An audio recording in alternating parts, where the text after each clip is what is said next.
BPCL के जो plants लगे हैं उनके विषय में, उनमें हो रहा भ्रष्टाचार, उसमें हो रही अनियमितताएं, इन सभी विषयों के बारे में मैंने 23 सितंबर 2024 को प्रेस कॉन्फ्रेंस की थी। अगर सरकार ने सुना होता तो बिमल नेगी आज जिंदा होते। क्या कारण है कि आज हिमाचल प्रदेश के अंदर इतना बड़ा इंसिडेंट हो गया, उसके बावजूद सरकार सीबीआई से इस सारे विषय को क्यों नहीं लेके जाना चाहती? सरकार की मंशा ऐसी क्यों है? और सरकार की मंशा ऐसी क्यों है, मैं कुछ तथ्यों के साथ आपके बीच में कुछ विषयों को उठाना चाहता हूं। मुझे ऐसा लगता है उन विषयों की गंभीरता को समझते हुए इस प्रदेश के मुख्यमंत्री श्री सुखविंदर सिंह सुक्खू जी को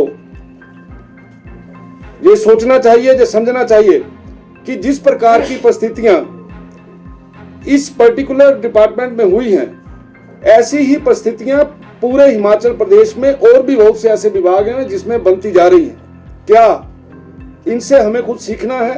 क्या प्रदेश के अंदर जो बाकी विभाग है जहां पे भ्रष्टाचार हो रहा है, अनियमितताएं हो रही हैं, रोज आवाज उठ रही है, क्या हिमाचल प्रदेश की सरकार उन विषयों को गंभीरता से लेगी? मैं जिन विषयों के ऊपर पहले भी बात कर चुका हूं कि पेखूवेला के अंदर जो प्लांट लगा, आपको पता होगा कि सेम प्लांट गुजरात के अंदर लगा जिसके ऊपर 144 करोड़ रुपया खर्चा आया, और जो हिमाचल प्रदेश के अंदर लगा उसके ऊपर जो खर्चा है वो 220 करोड़ रुपया है। और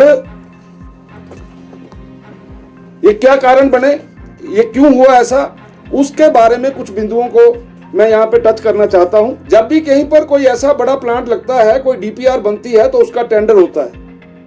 पेखूवेला में जो प्लांट लगा उसकी जो डीपीआर बनी उसका कोई टेंडर नहीं हुआ। वहां पर एक नॉमिनेशन बेसिस के ऊपर किसी को डीपीआर बनाने के लिए दे दी, उसने 15 दिन के अंदर डीपीआर जो है वो बना दी। और जो डीपीआर कभी बनती है उस डीपीआर को किसी एजेंसी के द्वारा चेक करवाया जाता है। पेखूवेला में बनने वाली डीपीआर को किसी भी एजेंसी के द्वारा चेक नहीं करवाया गया। यहीं से ही गड़बड़ शुरू हो गई। और उसके कारण, और उसके बाद क्या होता है, जब आपका कोई प्लांट लगता है, उस प्लांट को फाइनेंस कहां से किया गया? क्या वो प्लांट बैंक से फाइनेंस हुआ? क्या वो प्लांट आपने नाबार्ड से किया? गवर्नमेंट ऑफ इंडिया के जितने भी सोलर प्लांट लग रहे हैं वो अलग अलग एजेंसियों से लोन लेके लगते हैं। और आपको ये बात सुनकर हैरानी होगी कि ये जो प्लांट लगा है इसमें कंपनी की सीसी लिमिट को प्रयोग किया गया है। अब 1 वर्ष हो गया, उसके बावजूद भी आज की तारीख तक भी इस परियोजना को किसी भी खाते में, किसी बैंक के द्वारा लोन, किसी नाबार्ड की एजेंसी के द्वारा लोन, किसी और एजेंसी के द्वारा लोन, कुछ नहीं किया गया। केवल कंपनी की सीसी यूनिट जो सीसी लिमिट है उसका प्रयोग जो है यहाँ पे किया गया।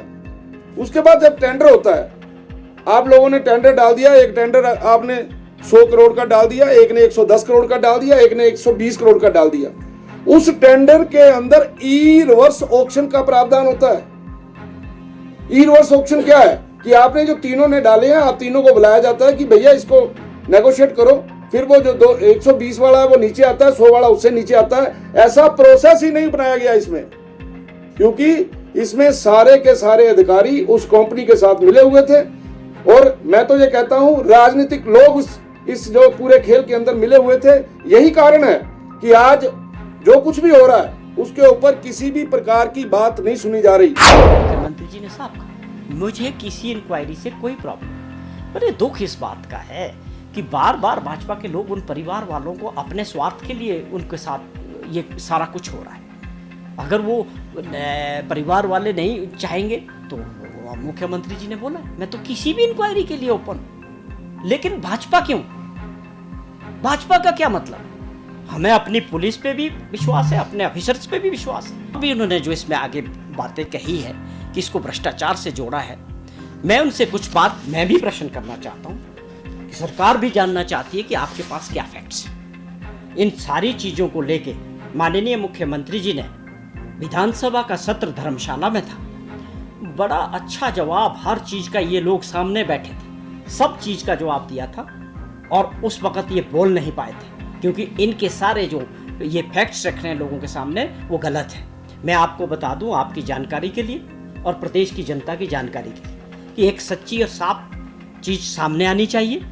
ये जो प्रोजेक्ट था ये 32 किलोवाट्स का था। आप समझे कि एसी 32 किलोवाट, और ये लग गया रिकॉर्ड टाइम में इसको इंस्टॉल किया गया। इसकी जो लागत थी वो 218 करोड़ रुपए आई।